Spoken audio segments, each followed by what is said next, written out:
PoE는 진입장벽이 정말 높은 게임으로 유명하죠. 디아블로는 아예 처음 하는 유저도 캠페인 밀고 전쟁기에 가라는 대로 하면 쭉쭉 성장하는데, PoE는 액트를 밀려면 가이드를 봐야 하는 건 기본. 특히나 PoE2는 몹이 세서 폐사율이 정말 높기에 많은 뉴비분들이 액트를 다 밀지도 못하고 포기하는 경우가 많아요. 심지어 PoE를 제대로 하기 위해선 빌드 가이드를 도와줄 POB와 PoE 닌자, 정보 검색을 위한 PoE DB, 시세 검색을 위한 웰시 액자일, 더 딥하게 들어가서 거래를 위한 TFT까지 켜야 하는 창들이 이렇게나 많습니다. 근데 더 중요한 건 빌드, 파밍, 시세, 크래프팅 등 꼭 짚고 넘어가야 할 개념들이 정말 많다는 거죠. 오늘은 그 중에서 빌드에 대한 개념을 알아보려 해요. PoE는 정말 수많은 패시브 트리와 전직 노드, 그리고 아이템의 여러 효과들을 조합해서 만드는 정말 다양한 빌드가 있어요. 빌드는 크게 세 가지로 나뉩니다. 스타터 빌드, 엔드 빌드, 하이엔드 빌드. 스타터 빌드는 말 그대로 시작할 때부터 빌드를 정하고 들어가는 거예요. 액트를 밀기 위해, 그리고 액트를 밀고 난 후 아틀라스 포인트를 모으며 본격적인 파밍을 하기 전 단계까지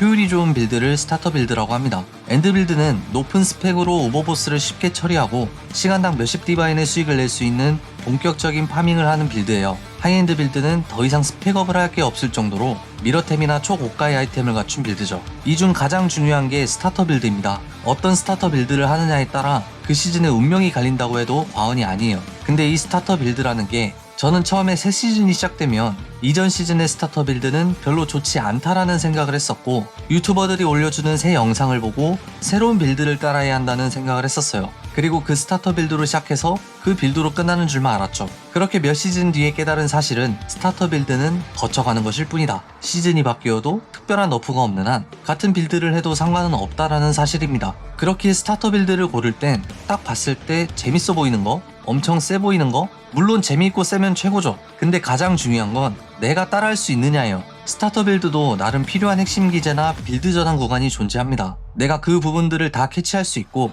빌드에 대한 메커니즘을 정확히 파악할 수 있을 때 따라할 수 있는 거예요. 당연히 가이드를 올리는 유튜버들은 그 빌드의 메커니즘을 정확히 이해한 상태에서 내 캐릭터가 딜이 부족한지 생존이 부족한지 바로바로 파악하고 실시간으로 스펙업을 하기 때문에 그냥저냥 스무스하게 진행하는 겁니다. 그렇기에 여러분이 스타터 빌드를 고를 땐 각 액트마다 언제 스펙업을 하는지, 그 빌드가 굴러가기 위해 꼭 필요한 패시브 노드나 아이템은 무엇인지, 빌드 전환 타이밍은 언제인지, 상점 검색을 위한 정규식은 있는지, 우선적으로 챙겨줘야 할 장비 옵션이 무엇인지, 주요 무기와 장비를 크래프팅하는 방법을 꼭 알아두셔야 하고 한 번쯤은 연습해오는 걸 추천드려요. 가장 힘든 구간이 초반이라 액트 2까지만이라도 연습하시는 게 좋습니다. 그렇게 액트가 끝나고 매핑을 하며 엔드 빌드로 넘어가면서 제대로 된 파밍의 도파민을 즐기는 것이 여러분의 목표인 거죠. 조만간 이번 시즌에 대한 패치노트가 공개되면 비교적 쉽게 따라할 수 있고 효율도 준수한 빌드 몇 가지를 소개해드릴게요. 저는 뉴비 때 한동안 제대로 된 파밍을 즐기지도 못한 채